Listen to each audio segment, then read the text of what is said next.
Très heureux d'être dans ce lieu, non pas à cause de la beauté du lieu, ni à cause de ce que nous sommes, mais à cause de la présence de notre Dieu. Parce que Dieu nous a fait une très grande promesse, à savoir que là où 2 ou 3 seraient rassemblés en son nom, il serait au milieu d'eux. Alléluia. Et ce soir, eh bien, je crois que Dieu a encore beaucoup de choses à nous dire.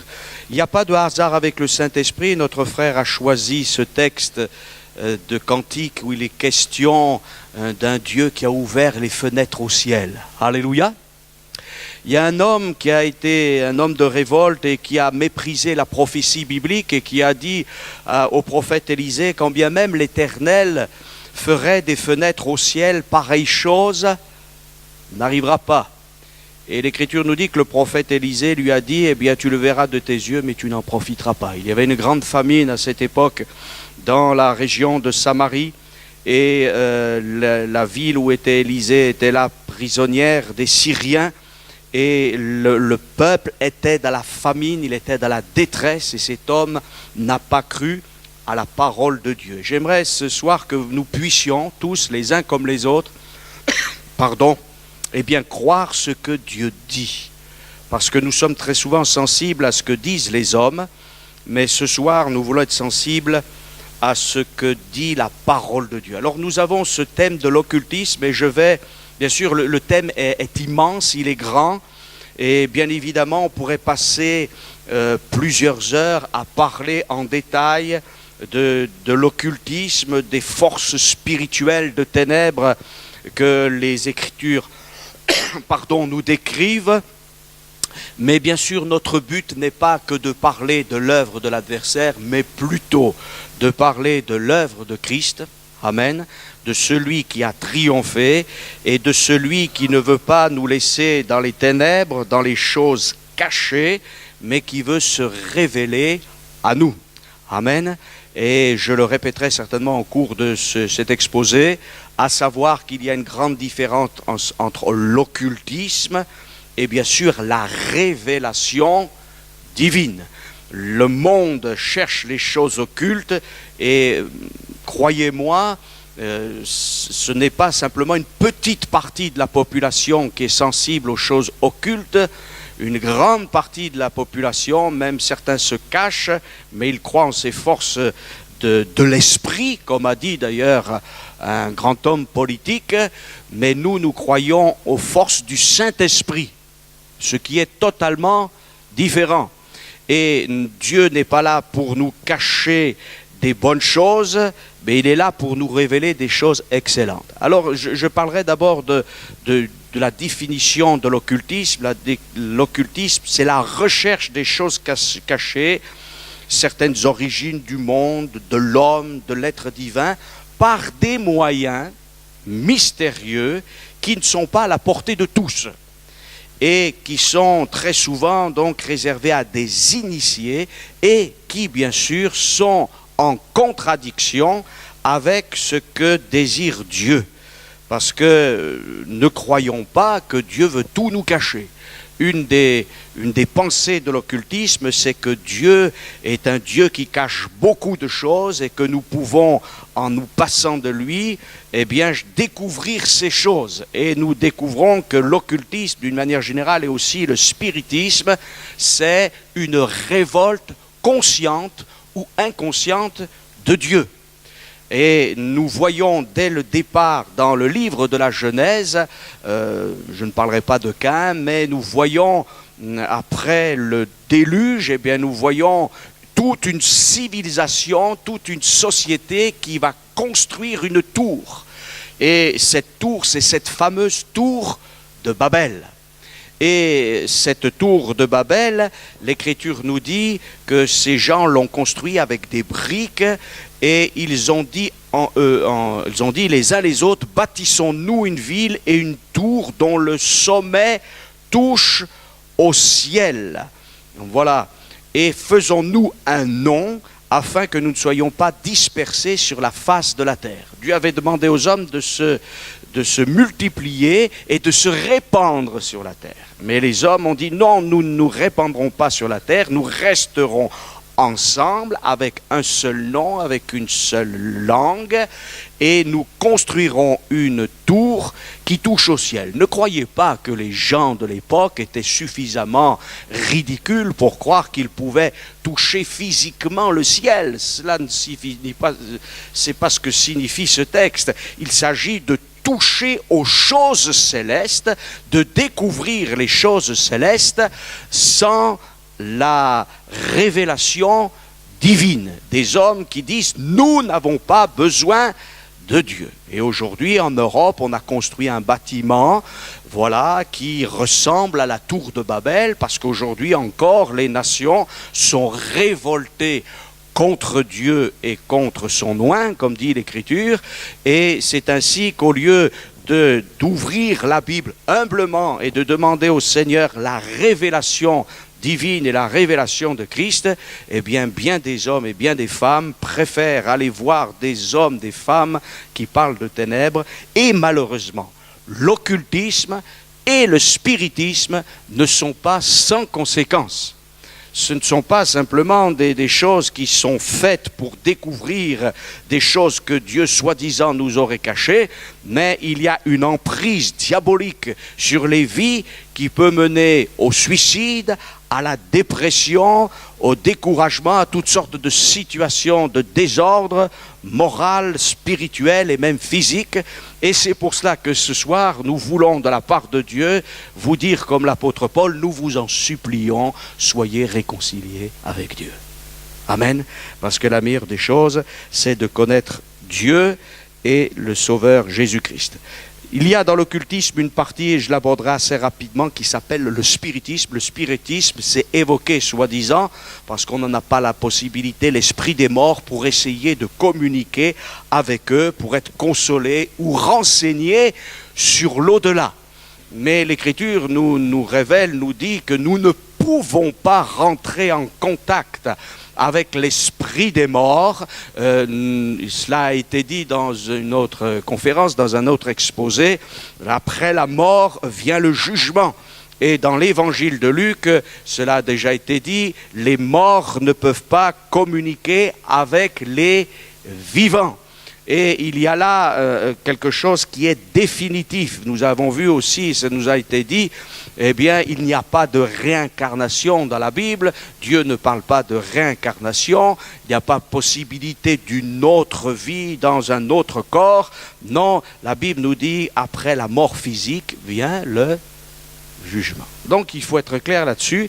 Et bien évidemment, le spiritisme, l'occultisme, tout ce qui tourne autour de ces choses est devenu une banalité. Et c'est ainsi qu'aujourd'hui, si vous allez, malheureusement, je ne veux pas faire de la publicité, mais si vous allez dans une librairie quelconque, voilà, dans notre ville, dans notre région, vous n'avez pas de difficulté, peut-être encore beaucoup moins qu'il y a 20, 30 ou 40 ou 50 ans, pour trouver toutes sortes de livres qui concernent l'ésotérisme, qui concernent l'occultisme, qui concernent la magie, le spiritisme.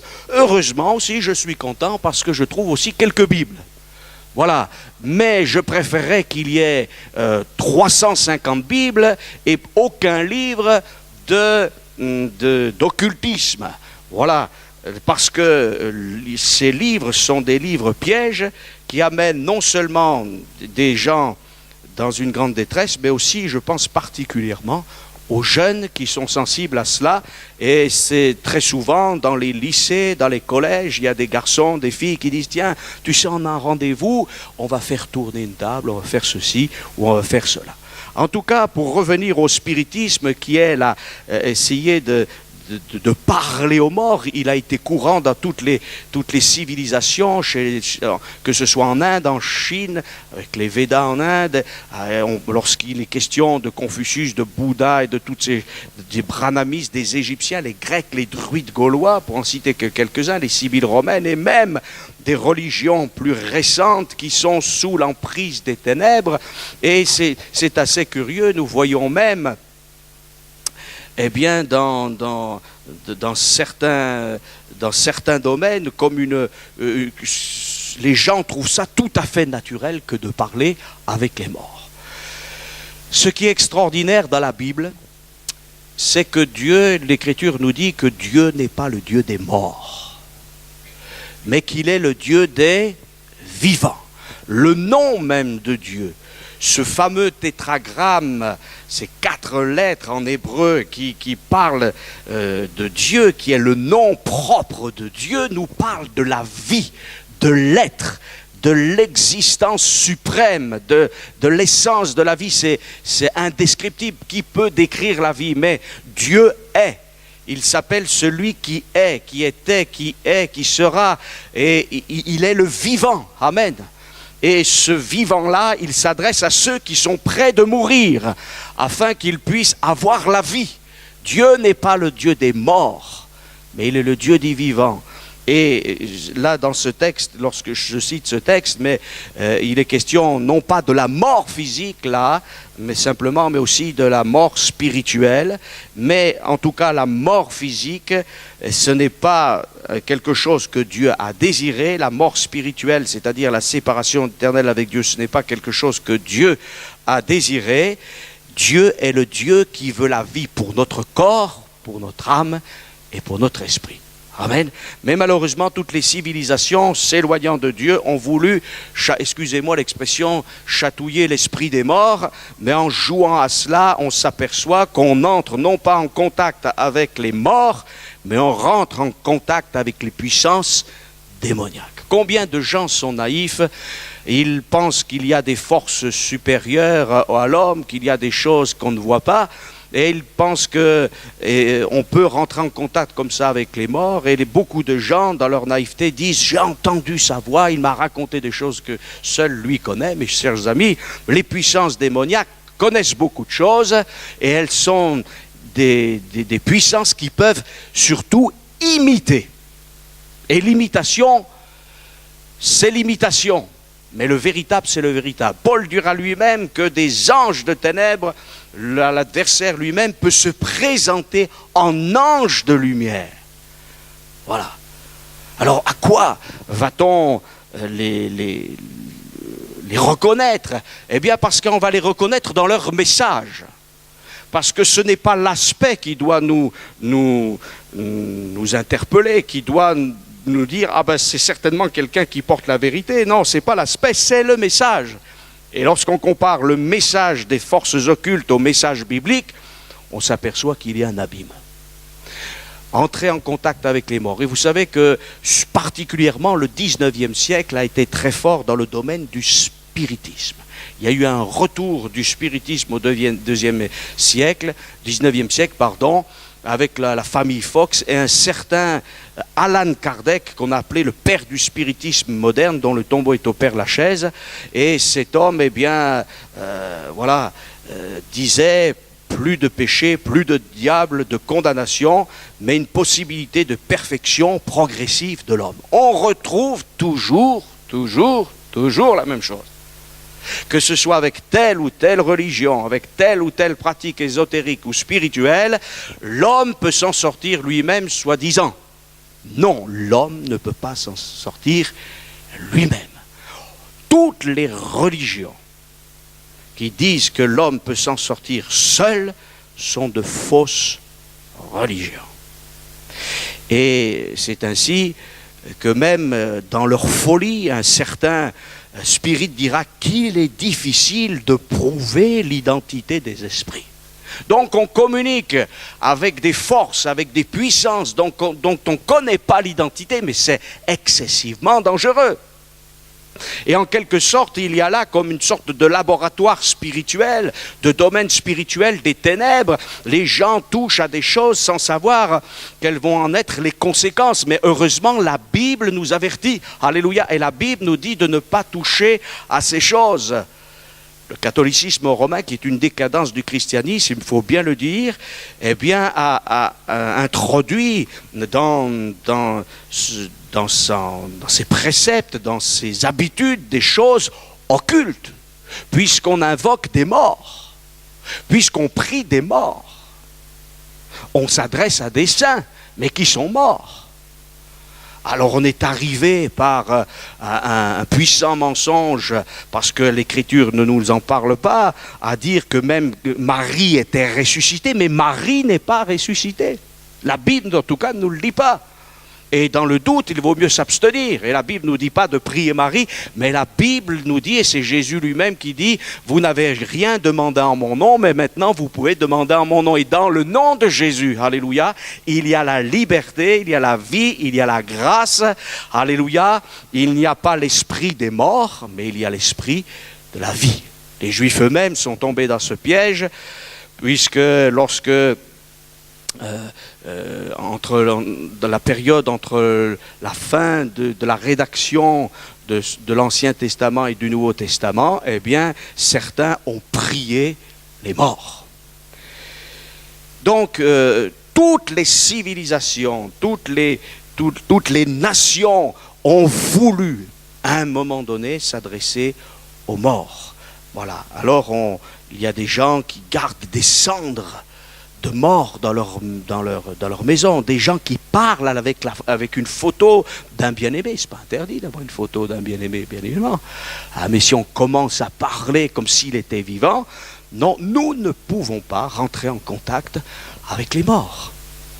Voilà. Mais Dieu nous invite à rentrer en contact, alléluia, avec celui qui est mort, mais qui est ressuscité. Alléluia, et qui lui peut nous communiquer la vie. C'est une folie d'aller vers ceux qui n'ont plus de puissance, n'ont plus de ressources, et vous savez, même des gens instruits, capables, qui ont fait dans certains domaines de bonnes choses, mais aussi de mauvaises, se sont laissés tenter, même des grands comme Victor Hugo et Charles de Gaulle, eh bien, se sont laissés tenter par le spiritisme. Pourquoi ? Parce qu'ils avaient perdu des êtres chers. Et on peut comprendre, mais on ne peut pas approuver. Et c'est pour cela que finalement, lorsque la Bible nous dit qu'il faut nous préparer, l'adversaire nous dit, mais profite de la vie, t'inquiète pas, mange la vie par les deux bouts, fais ce que tu veux. Mais on réalise qu'on a besoin de s'asseoir, de réfléchir et de dire, d'où est-ce que je viens ? Qu'est-ce que je fais sur cette terre? Où est-ce que je vais? Et quand on réfléchit un petit peu, eh bien, on va peut-être dire, mais il me manque quelque chose si on ne connaît pas Jésus-Christ. Il me manque une véritable vie, et la Bible avertit. Vous savez, les Saintes Écritures, c'est la grande lettre de Dieu aux hommes. Il y a un message. Amen. Et le messager, il est très important. La parole a été faite chair, elle est venue habiter parmi nous, mais la parole de Dieu avertit. Et Dieu dira à son peuple, ne vous tournez pas vers ceux qui évoquent les esprits, ni vers les devins, ne les recherchez point de peur de vous souiller avec eux. Je suis l'Éternel, votre Dieu. Dans Lévitique 20, 26, il nous est dit, si quelqu'un s'adresse aux morts et aux esprits pour se prostituer à eux, donc le mot est fort, je tournerai ma face contre cet homme, je le retrancherai du milieu de son peuple. Si un homme ou une femme ont en eux l'esprit d'un mort, c'est-à-dire toujours cette pensée du mort, ou un esprit de divination, le désir de deviner, ils seront punis de mort. On les lapidera, leur sang retombera sur eux. Voilà, ça c'était la loi pour Israël. Une loi extrêmement dure, une loi qui invitait à ne pas toucher à ces choses. Dieu dira aussi, car ces nations que tu chasseras, écoute les astrologues et les devins, mais à toi, l'Éternel ton Dieu ne te le permet pas. Et l'Église qui est eh bien aussi une nation sainte, un royaume de sacrificateurs, doit suivre le même conseil qu'Israël. Il n'est pas question de toucher à ces choses. Alors bien sûr, les opposants de l'Évangile ont dit, vous voyez, c'est parce que Dieu veut nous cacher quelque chose. Voilà, ce Dieu de la Bible, ce n'est pas le Dieu bon, mais si, c'est le Dieu bon. Et c'est le Dieu qui ne veut pas que nous soyons en contact avec des démons, mais qui veut que nous soyons en contact avec lui. Parce que l'œuvre des démons, l'œuvre des ténèbres, c'est de nous amener plus bas. Moi, je n'ai jamais connu des gens qui, après avoir trafiqué avec l'occultisme, aient connu la paix. J'ai connu de nombreuses personnes qui, en contact avec l'Évangile, ont connu la paix. Alléluia. Après avoir connu la magie, la sorcellerie, l'ésotérisme, le spiritisme, eh bien, ils ont découvert la paix de Dieu. Alléluia. Autrefois, ils existaient, maintenant, ils vivent. Alléluia. Et en quelque sorte, c'est cela que Dieu veut. Vous savez, je cite simplement pour exemple, mais il y a un roi d'Israël qui à un moment donné, eh bien, n'a plus cherché Dieu de tout son cœur. Et se trouvant dans une situation difficile, il est allé chercher une femme qui, eh bien, consultait les morts.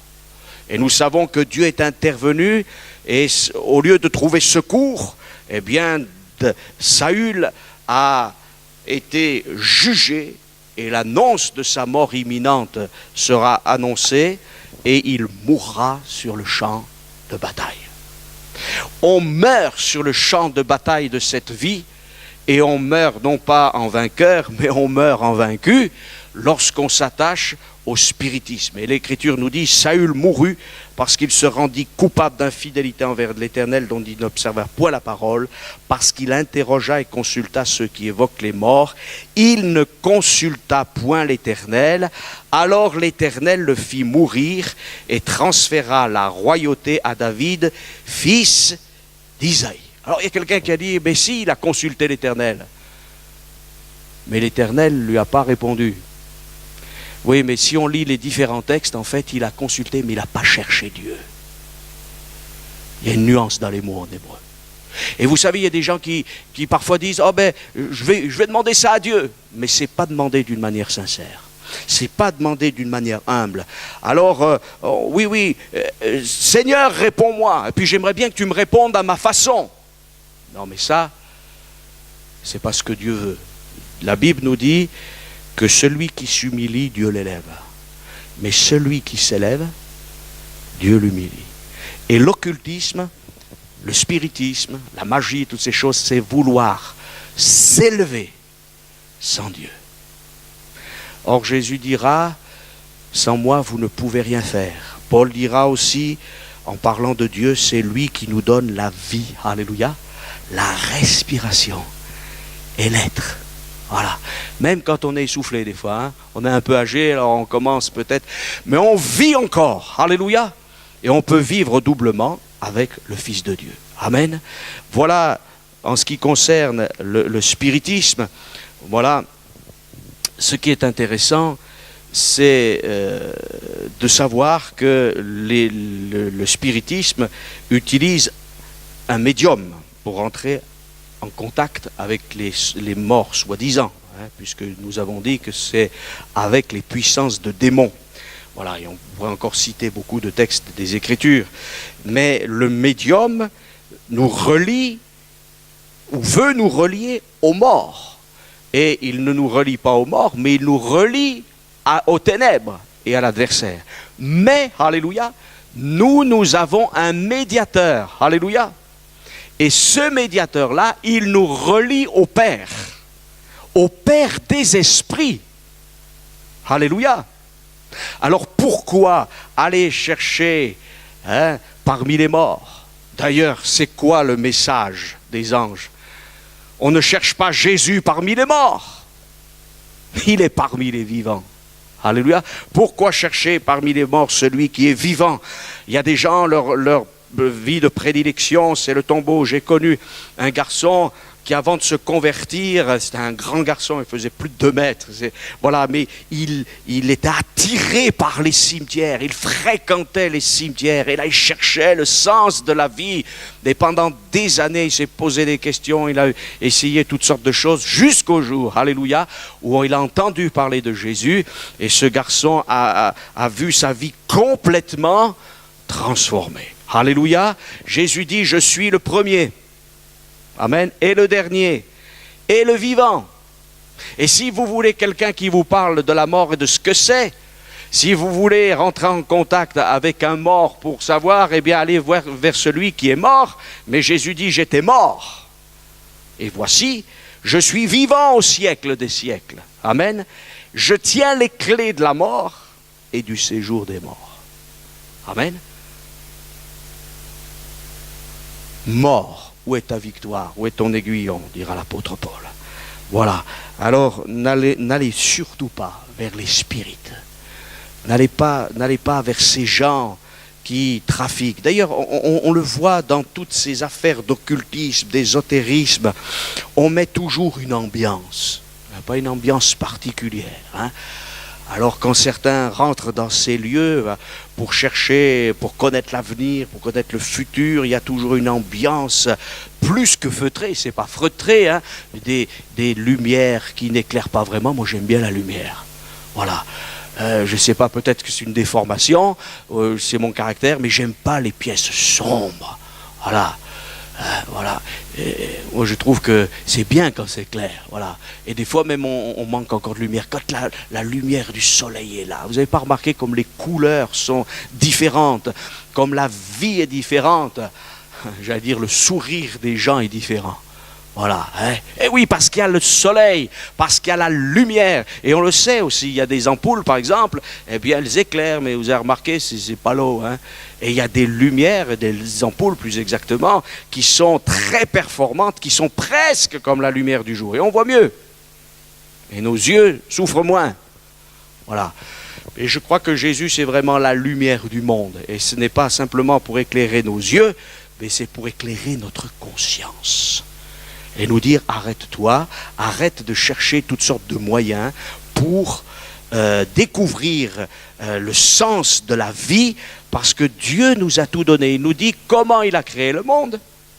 Et c'est à la portée de tous. Vous avez remarqué le livre de la Genèse? Pas compliqué. Un enfant peut comprendre. Et heureusement, on n'est pas tous des scientifiques. Alors Dieu a mis à portée. Et cette Bible, elle est à portée de tous et de chacun. Amen. On veut toujours savoir l'occultisme, ce qui est caché. Parce que ce mot occultisme, ça signifie ce qui est caché. Et certains nous disent, moi, je peux te dévoiler certaines choses. Voilà. D'ailleurs, on le dit parfois, cette chose, elle a été occultée. Ça se dit dans le langage courant. Voilà, ça se dit de temps en temps. Et ça n'a pas forcément à faire d'ailleurs directement avec l'occultisme dans ce sens-là. Mais l'occultisme, c'est les choses cachées. Et puis il y a toutes sortes de moyens. Depuis la naissance de toutes les civilisations, on a utilisé toutes sortes de moyens pour essayer de découvrir l'au-delà, pour découvrir ce que pensent les morts, ce que pourraient dire les morts, des choses cachées, de la magie. Alors il y a toutes sortes de moyens physiques, plus ou moins bizarres. Alors il y a toutes sortes de choses. Hein.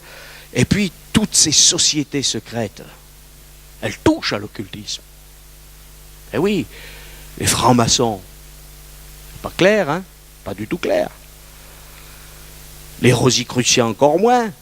Et on pourrait passer Nostradamus, Catherine de Médicis, Shakespeare, Goethe, Balzac, Wagner. C'est pas étonnant qu'après il y ait des problèmes aussi. Hein. Raspoutine et d'autres. Je ne vais pas les citer trop les autres parce qu'ils sont plus récents, ils sont contemporains.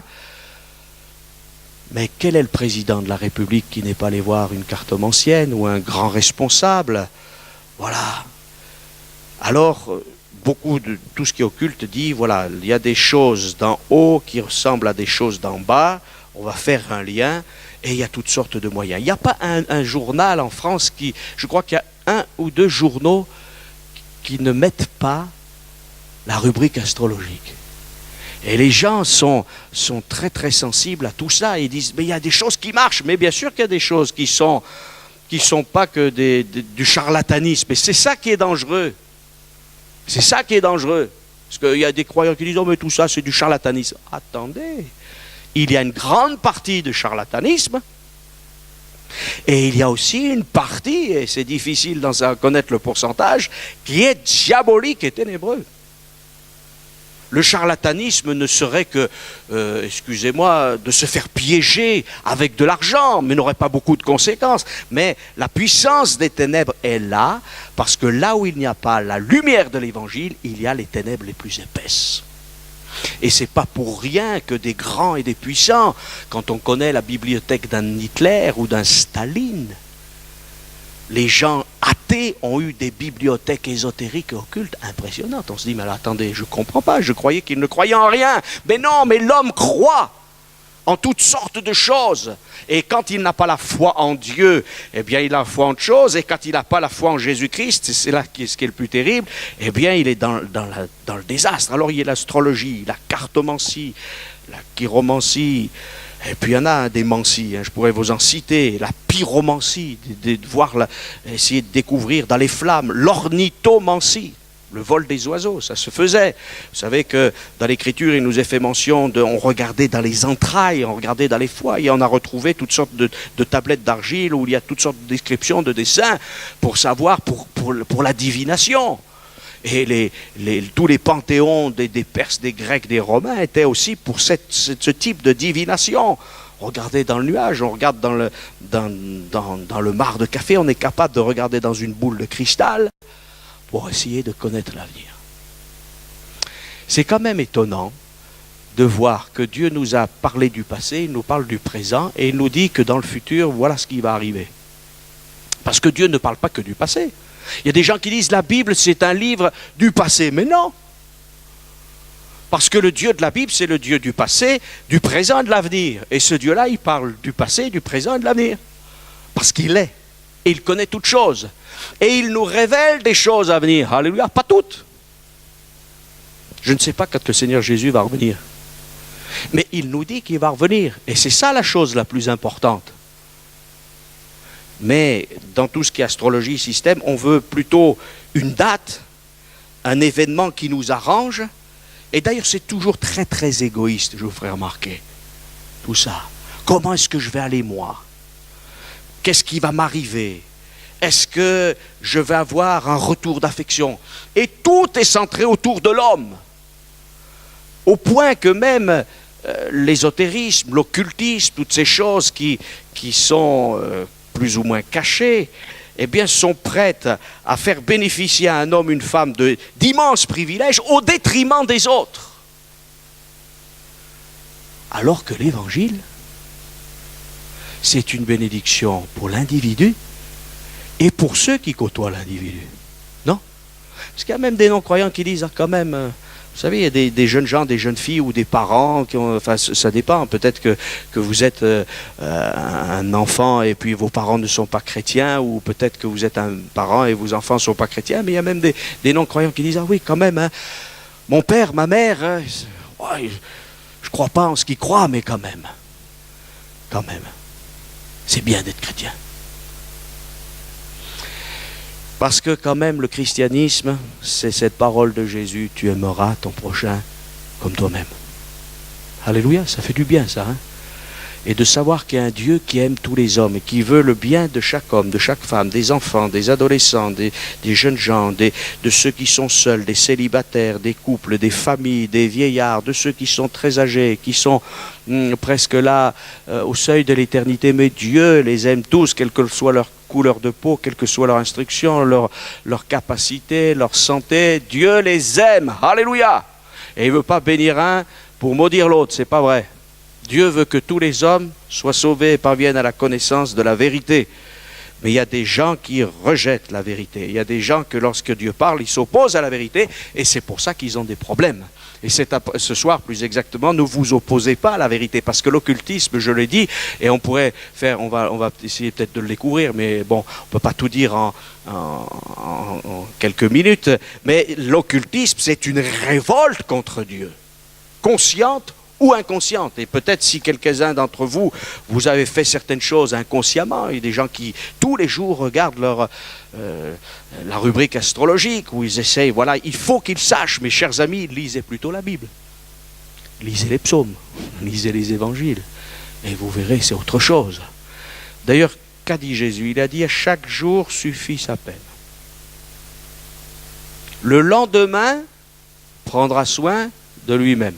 Et vous n'avez pas remarqué, ça je fais une petite parenthèse pour les croyants que nous sommes, parfois on se fait du souci, on est anxieux. Et qu'est-ce que ça change ? Rien. Alors il faut dire, Seigneur, je veux me décharger sur toi de tous mes soucis, car toi-même tu prends soin de moi, parce que c'est ce que dit l'Écriture. Alors comment on va le faire? On va le prier. Alléluia. On va l'invoquer. On n'a pas besoin de rentrer en contact avec les morts ou les magiciens, parce que là on a des exemples dans la Bible de gens qui se sont opposés parce que c'était aussi ils avaient des pouvoirs occultes. Et je disais tout à l'heure qu'il y a des charlatans, mais il n'y a pas que des charlatans. Pas que des charlatans. Un jour, il y a un pasteur qui s'est trouvé un peu dans une difficulté parce que une personne qui pratiquait toutes ces choses, la magie, la divination plutôt, qui dépendait de personnes semblables, s'est donnée au Seigneur, alléluia, merci Seigneur, mais elle devait de l'argent à un trafiquant des ténèbres. Et voilà, lui devait de l'argent pour ses prestations, entre guillemets. Et elle ne voulait surtout pas revoir cette personne. Alors elle a dit au pasteur, excusez-moi pasteur, je vous demande un service, je ne veux plus revoir cette personne, est-ce que vous seriez disposé à lui redonner l'argent? Je ne veux plus voir cette personne, je préfère couper avec mon ancienne vie. Et le pasteur lui a dit, oui d'accord, je vais aller voir cette personne, je lui remettrai l'argent, et si c'est pour vous rendre service, je comprends. Et ce pasteur, il est arrivé auprès de cet homme, là, c'était sur une route où il y avait pas mal de passages, et la première chose que cet homme a dit, ah, vous êtes pasteur? Oh, ben, on est un peu du même bord. Là. Il dit, non, on n'est pas du tout du même bord. Non, on n'est pas du tout du même bord. Moi, je prêche l'évangile, vous trafiquez avec toutes sortes d'autres choses. Et cet homme, a dit, vous savez, j'ai des pouvoirs. Le pasteur ne lui a pas dit qu'il n'avait pas de pouvoir. Et cet homme, parfois, il arrêtait les voitures. Il était obligé de s'arrêter sur le parking. Voilà, comme ça lui faisait de la clientèle. Et cet homme a dit comme un défi, mais vous savez, quand on touche à Dieu et à ses serviteurs ou à ses servantes, c'est comme si on touchait à Dieu. Hein. Alors il a dit, vous allez voir, monsieur le pasteur, votre voiture, elle ne va pas redémarrer. Il a dit, écoutez, on verra. Le pasteur est arrivé à sa voiture, il a mis la clé, il a tourné la clé, et la voiture n'a pas démarré. Ben, attendez, vous connaissez la suite. Alors, il reprend, parce que, pourtant sa voiture était en bon état, pas marché. Et puis après, bien sûr, il y a la démonstration de la puissance de Dieu au nom de Jésus. Et la voiture est partie. Mais comme le disait ce pasteur, ça m'a prouvé par A plus B que ce n'était pas un charlatan. Mais heureusement, tout pouvoir, dit l'Écriture. Et ça, quand il est question de tout pouvoir, c'est pas... bien sûr, c'est que Dieu peut, il peut tout, mais qu'il est aussi au-dessus des pouvoirs et des autorités. Vous savez que dans la hiérarchie angélique, eh bien, il y a des pouvoirs, il y a des autorités, il y a une hiérarchie, il y a des archanges, il y a des anges, voilà. Il y a toute une hiérarchie. Et les anges déchus ont leur hiérarchie, parce qu'ils l'ont gardée quelque part. Et Satan, voilà. Mais au-dessus de tout, alléluia, il y a celui qui a triomphé de la mort, alléluia, donc on n'a pas besoin des spirites. Il y a celui qui a triomphé du diable, alléluia, et il est au-dessus de toute chose, et il lui a arraché la puissance de la mort en triomphant de l'adversaire par la croix. Il a dépouillé les autorités et les dominations et les a livrées publiquement en triomphant d'elles par la croix, alléluia, il les a livrées publiquement en spectacle. Donc, il y a cette autorité de Dieu, heureusement, mais il y a l'opposition.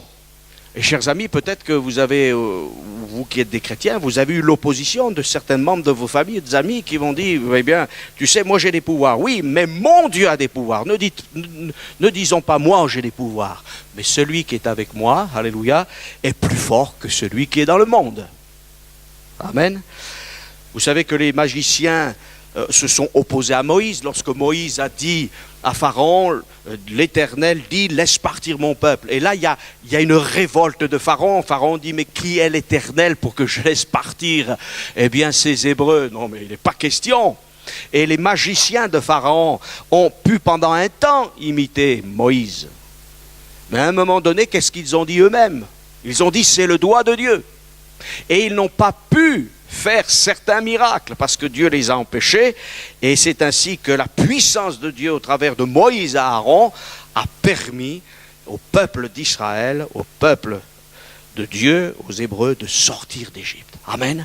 Et peut-être que tu es prisonnier d'un système, tu es comme esclave, eh bien pense à cette liberté d'Égypte. Jeannès et Jean Bresse sont cités dans le Nouveau Testament comme ceux qui se sont opposés à Moïse. Et je le disais il y a quelque temps, Jeannès signifie qui parle et qui répond. Et s'il y a bien un domaine où on parle et on répond, c'est dans l'occultisme, dans l'ésotérisme. Et ça signifie que les magiciens de ce monde, qui d'ailleurs ne sont pas forcément des gens d'ailleurs, qui ont des costumes bizarres, qui sont très particuliers. Il y a des gens qui font de l'occultisme, ce sont des gens apparemment comme il faut. Et c'est des gens qui, même sur certains rapports, ont peut-être des côtés très, très humanistes. Et justement, c'est peut-être là qu'il faut se poser des questions. Et Jeannès et Jean Bresse... Jeannès, en tout cas, il parle, il répond. Et dans notre monde, on a presque une réponse à tout. Il y a un problème ici, il faudrait faire ça. Oui, mais on ne peut pas le faire. On va ailleurs, c'est un autre problème. Voilà. Il faut répartir les richesses, parce qu'il y a des pauvres et des riches. Donc il faudrait que tout le monde devienne un peu... Voilà, il faudrait que les riches soient un peu moins riches, que les pauvres s'enrichissent un peu. Donc il faut faire... Oui, mais tu ne peux pas le faire. Il y a, semble-t-il, une réponse à tout, mais il n'y a pas le pouvoir. Et puis bien d'autres choses. Là, il y a la guerre, il faut arrêter, il faut couper les territoires en deux, puis voilà, chacun sa part. On n'y arrive pas. Parce que le diable est quelqu'un qui aime la panique, la division, qui aime le mal. Tandis que Dieu aime l'unité. Dieu aime la vie, alléluia. Et Jean Bresse signifie guérisseur, celui qui est écumeux comme la mer. L'écume dans l'Écriture nous parle des puissances démoniaques. Hein. Parfois certains démoniaques eh bien, écument, c'est comme s'ils avaient la rage. Voilà, mais Jésus a délivré certains qui étaient là, qui étaient possédés, qui avaient besoin d'être guéris. Et c'est ainsi que Dieu est celui qui est capable de chasser les puissances démoniaques. On retrouve dans la Bible aussi des gens qui ont des pouvoirs, qui essayent de maudire, comme je disais tout à l'heure. Et il y a un faux prophète qui pourtant a prophétisé aussi d'une manière forcée par Dieu, ça s'appelle Balaam. Et Balaam, eh bien, c'est celui qui est commandité par un roi pour maudire. Voyez ? Et là, il y a un double rapport, c'est qu'il y a un rapport avec la malédiction et aussi avec l'argent. Parce que Balaam a été acheté. Je ne veux pas dire que tous les magiciens, les astrologues ou tous les gens qui font de l'ésotérisme ou de l'occultisme se font payer, mais néanmoins, ils ont souvent une bonne clientèle qui leur est favorable. Mais en tout cas, Balaam, lui, il a été acheté. Et lorsqu'il s'est retrouvé là au-dessus du peuple d'Israël qui était dans la vallée, eh bien il a essayé de maudire, mais Dieu lui a dit, tu ne vas pas maudire parce que moi ce peuple, je l'ai béni. Et quand on appartient à Jésus-Christ, on n'est plus sous la malédiction. Et ça, je veux le dire aussi ce soir pour les croyants. À partir du moment où on reste fidèle avec le Seigneur, eh bien on n'a pas à craindre la puissance du diable. Même certains ont cru, et c'est complètement faux, je pourrais peut-être un jour le développer plus longuement, qu'il fallait se couper des problèmes qu'avaient vécu nos ancêtres, comme si on allait accumuler toutes les tares et tous les problèmes de nos ancêtres. Non, chacun est responsable de son propre péché. Alors les liens ancestraux, eh bien, ils disparaissent, et encore faudrait-il prouver qu'il y en ait, au moment de la nouvelle naissance, lorsque nous donnons notre vie à Dieu, elle est à Dieu. Voilà. Et si je suis un croyant et que je passe par une épreuve, cette épreuve, elle est contrôlée par Dieu. Ce n'est pas le diable qui a la puissance sur ma vie. J'appartiens à celui qui m'a racheté. Et je suis à lui, à la vie, à la mort. Mais je suis à lui. Et l'Écriture nous dit rien ne pourra nous séparer de l'amour de Dieu manifesté en Jésus-Christ, ni des choses présentes, ni des choses à venir, ni les puissances, ni les autorités. Ça, c'est ce qu'affirment les Saintes Écritures. Et c'est heureux, alléluia, parce que Dieu est le plus fort. Amen. Alors, Balaam a essayé de maudire, mais non seulement il n'est pas arrivé à maudire, mais il a annoncé la venue de celui qui devait délivrer le monde, parce que Dieu l'a forcé à prophétiser. Et il dira, un astre sort de Jacob, je le contemple, pas maintenant, mais de loin. Et cet astre qui sort de Jacob, alléluia, c'est Jésus-Christ, le Fils de Dieu. Amen. Oui, oui, et c'est là le piège. Un astre sort de Jacob.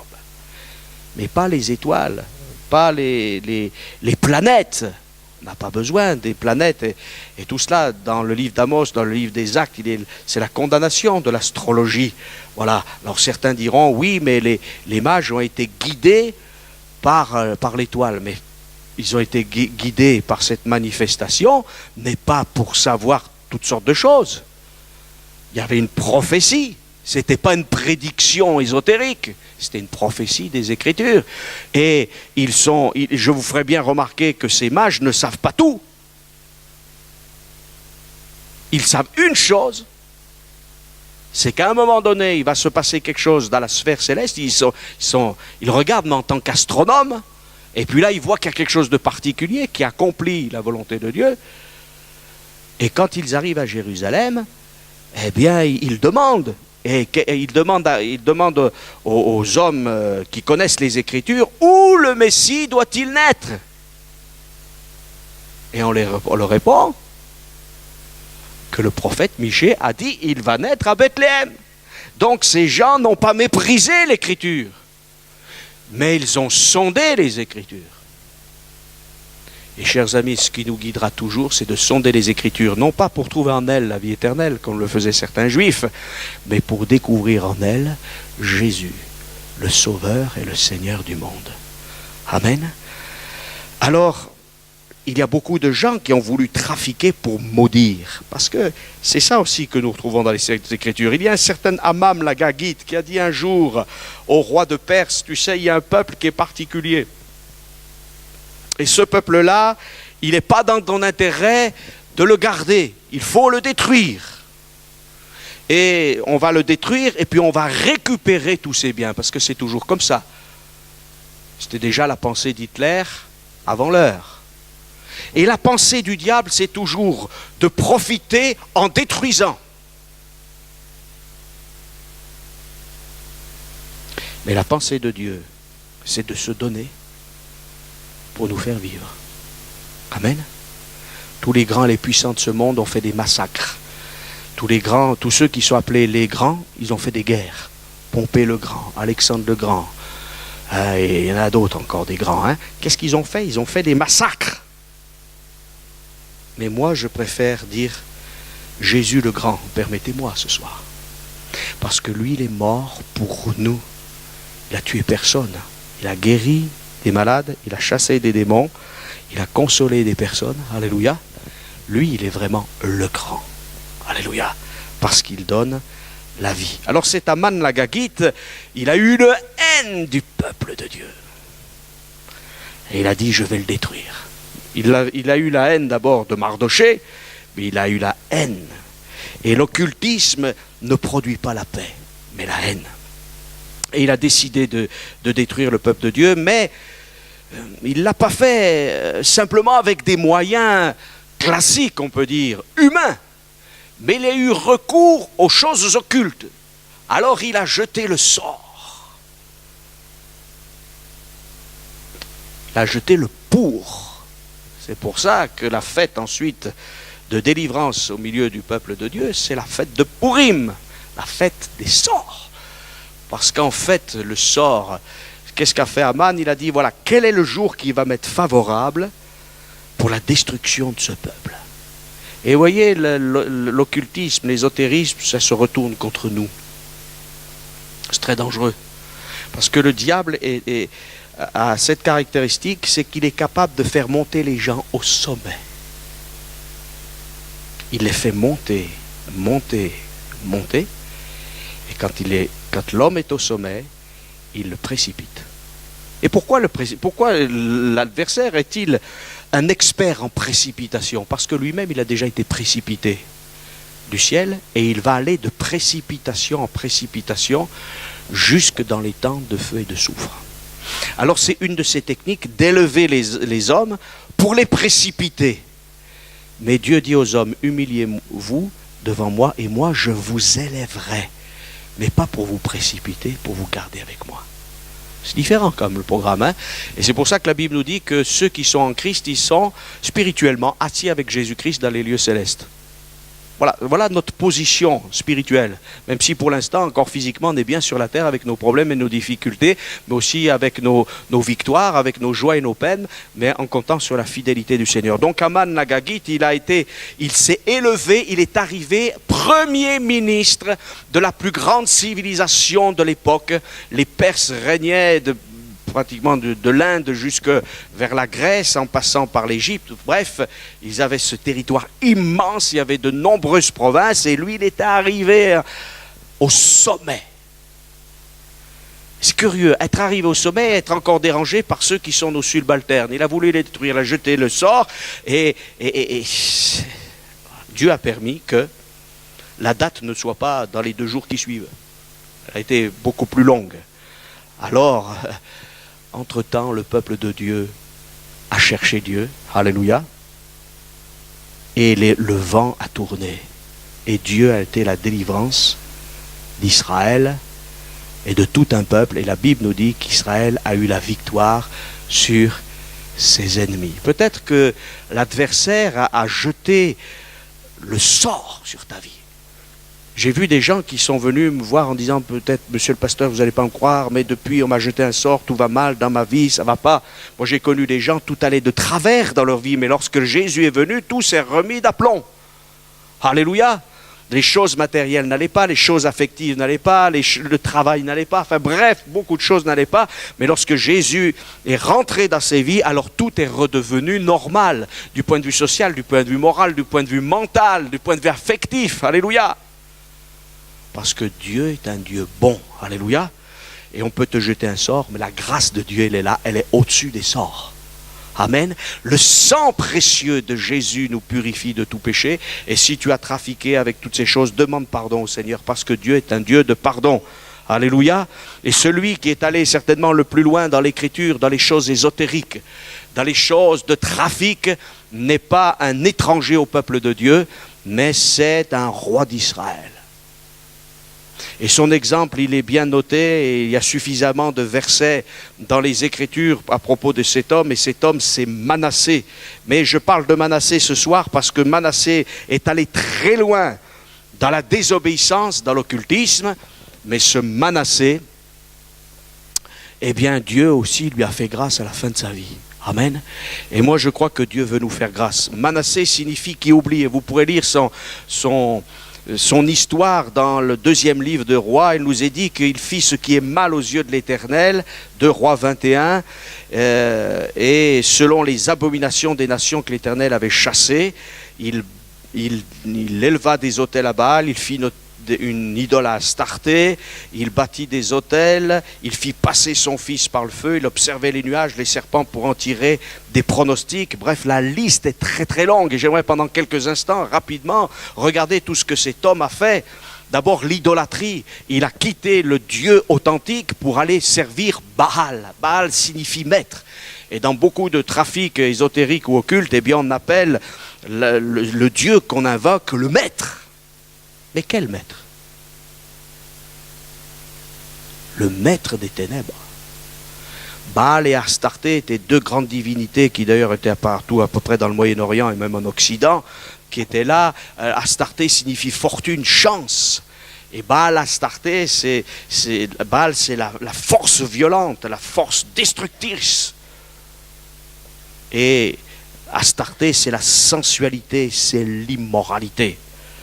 Et puis Manassé a aussi regardé l'armée des cieux. C'est-à-dire qu'il a essayé de découvrir s'il n'y avait pas quelque chose qui pourrait l'intéresser dans le futur. Il a fait de l'astrologie, chose que Dieu avait interdite. L'Écriture nous dit qu'il a bâti des autels dans la maison de l'Éternel. Sachez, chers amis, que votre corps n'est pas destiné à être rempli, votre cœur n'est pas destiné à être rempli de la mort. Mais votre corps est destiné à être rempli de la vie. Alléluia. Et en prenant des autels païens pour les transporter dans la maison de l'Éternel, eh bien, il a apporté le mauvais dans ce qui était censé recevoir le bon. Et beaucoup de gens sont malheureux. Pourquoi? Parce que Christ n'est pas dans leur vie. Parce que le message de la croix n'est pas dans leur vie. Chers amis, Christ est mort pour nos péchés. Alléluia. Et il est le Dieu de la vie. Il est ressuscité le 3e jour. La Bible nous dit aussi que Manassé a fait une abomination. C'est qu'il a sacrifié des enfants à Hinnom, à Moloch. C'était des divinités qui réclamaient des sacrifices humains. Alors aujourd'hui, on pourrait dire, mais on n'a plus ce genre de société, on ne prend pas des enfants pour les mettre sur un autel païen, à les sacrifier. Oui, mais il y a 200 000 IVG par an.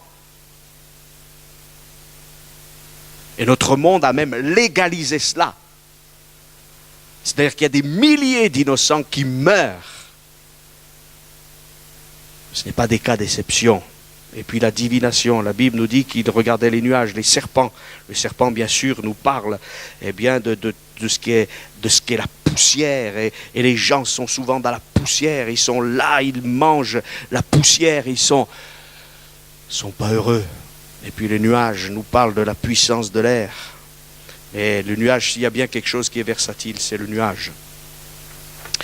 Et c'est ainsi que Manassé a continué, il a fait de la magie. Vous savez, des gens qui disent il y a la magie blanche et la magie noire, il y a une bonne magie et une mauvaise magie. Non, toute la magie c'est mauvais.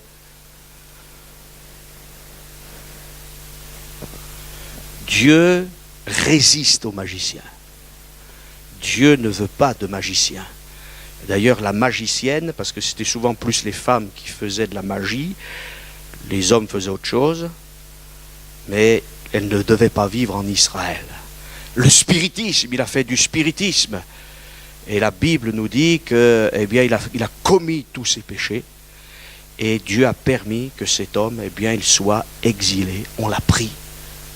Et on l'a mené, on l'a exilé. Mais là, dans son exil, alléluia, quand même, il s'est repenti. Et oui, pourtant il en avait fait. Tout ce qu'avait fait son père Ézéchias, il avait fait le contraire.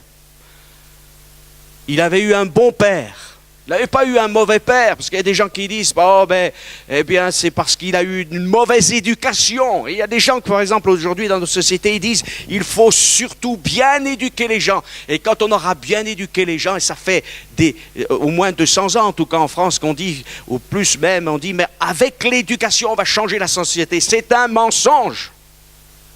Ce n'est pas l'éducation qui change la société, bien qu'elle puisse sans doute parfois l'améliorer. Mais c'est la connaissance de Dieu et l'obéissance à Dieu qui va changer notre destinée. Amen.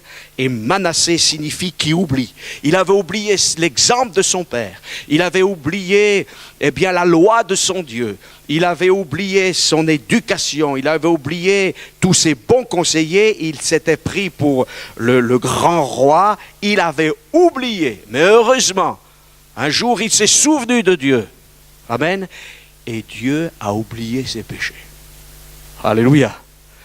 Et Dieu veut oublier vos péchés, il veut les pardonner, il veut vous effacer vos péchés. Alléluia. Et ça, c'est extraordinaire. Jamais le spiritisme, l'ésotérisme, l'occultisme ne nous amèneront à cela. Les gens sont avec la magie, il y a toutes sortes de livres qui sont là. Alors, il y a toutes sortes de comportements avec des objets. Les gens sont avec des gris-gris. Et tous les footballeurs du monde font des signes de croix qui n'ont rien à voir avec le christianisme. Ils ont des pattes de lapin. Et c'est ça, c'est dans les stades, c'est dans les théâtres. Vous savez que les comédiens, ils n'ont jamais... Vous avez vu des comédiens avec du verre? Ah, le verre, il ne faut pas porter du verre. Encore si c'était une question de goût ou de, je sais pas, de préférence. Non. Mais il y a toutes sortes de superstitions. Voilà. Et puis les chiffres, tel chiffre. Mais Dieu nous délivre de tout cela. Alléluia. Dieu est un Dieu de grâce. Dieu dit, si l'on vous dit consultez ceux qui évoquent les morts et ceux qui prédisent l'avenir, répondez. Un peuple ne consultera-t-il pas son Dieu? S'adressera-t-il aux morts en faveur des vivants? À la loi et au témoignage, si l'on ne parle pas ainsi, il n'y a point d'aurore pour le peuple. Revenons à la loi de Dieu, au témoignage de Dieu, à la loi de Christ pour nous, au témoignage de Christ. Alléluia. Et il y aura de l'aurore pour chacun d'entre nous. Non pas le crépuscule. L'ésotérisme, l'occultisme, c'est le crépuscule. Je vous disais tout à l'heure que dans les ambiances de magie, d'astrologie, très souvent, eh bien, il y a la pénombre. Mais avec l'évangile, il y a la clarté. Alléluia. Et comme le disait notre ami la semaine dernière, parfois on parle de claire lumière, mais on la cherche toujours, la claire lumière. Mais Jésus dit, je suis le chemin, la vérité et la vie. Et il dit aussi, je suis la lumière du monde. Alors tout c'est clair. Et Dieu ne répond pas à nos fantaisies, à nos besoins qui n'en sont pas, mais Dieu répond à nos vrais besoins. Alléluia. As-tu besoin d'être guéri dans ton corps? Jésus va intervenir. As-tu besoin de la paix de ton âme? Il va intervenir. À la seule condition que tu dises, Seigneur, je me suis trompé, j'ai désobéi, mais maintenant je te donne ma vie. Alléluia, et c'est cela, plié devant Dieu. Alléluia, on retrouve dans les Saintes Écritures aussi eh bien, des opposants à Jésus, mais aussi des gens qui trafiquent. Il y a par exemple dans le livre des Actes, Simon le magicien. Voilà, il nous est dit que cet homme, il étonnait tout le monde. Les uns disaient, il a la puissance de Dieu, celle qu'on appelle la grande. Voilà, mais lorsque Philippe est venu, lui, il ne se prétend pas magicien, il se prétend simplement serviteur de Jésus-Christ. Les malades sont guéris, les démons sont chassés. Alléluia, et les gens se convertissent à Jésus-Christ. Et les hommes ou les femmes de Dieu que nous sommes n'ont pas de pouvoir en eux-mêmes, mais ils connaissent celui qui est le vivant et qui est capable d'intervenir, le Tout-Puissant. La Bible nous dit aussi qu'il y avait un certain Bar-Jésus lorsque lorsque Paul est arrivé dans cette région de Salamine. Eh bien, il nous est dit qu'il y avait là un certain Sergius Paulus qui a été sensible au message de l'Évangile, mais un certain Bar-Jésus, Élimas, le magicien, faisait opposition, essayant de détourner cet homme de l'Évangile. L'ésotérisme et l'occultisme ne peuvent pas coexister avec le message de l'Évangile. Même si certains ont soi-disant des prières à Dieu, des prières qui semblent bibliques, on ne peut pas mélanger les ténèbres et la lumière. D'abord, quand la lumière vient, les ténèbres sont chassées. Et la Bible nous dit que cet homme qui voulait détourner eh bien, ce proconsul, eh bien, il a été châtié pour un moment, et pendant un moment, il est devenu aveugle.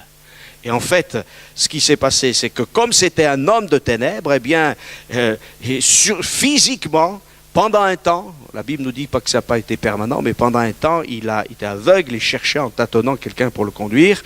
Et la Bible nous dit que Sergius Paulus, voyant ce qui était arrivé, crut, étant frappé de la doctrine du Seigneur. Nous savons aussi que il y avait, c'est toujours avec l'apôtre Paul, une certaine Pythonice, une femme qui disait quelque chose qui était exact, voyez.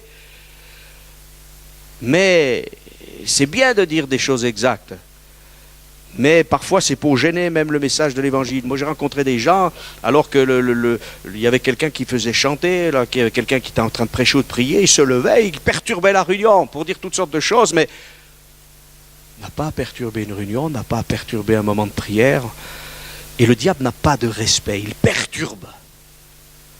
Et une des traces de l'occultisme, une des conséquences de l'occultisme et de l'ésotérisme, c'est d'être perturbé. Élevé, précipité, mais perturbé dans l'être intérieur. Et cette femme, elle était esclave. Paul va la libérer au nom de Jésus. Ça va lui causer des problèmes avec Silas parce qu'ils vont se retrouver en prison, mais alléluia quand même, parce que même au sein de cette prison, ils vont chanter la gloire de Dieu. Et qu'est-ce qui va se passer? Il y a encore, eh bien, le geôlier de Philippe qui va se donner à Dieu. Alléluia. Donc, la puissance de l'adversaire semble impressionnante, mais notre Dieu est plus puissant. Alléluia.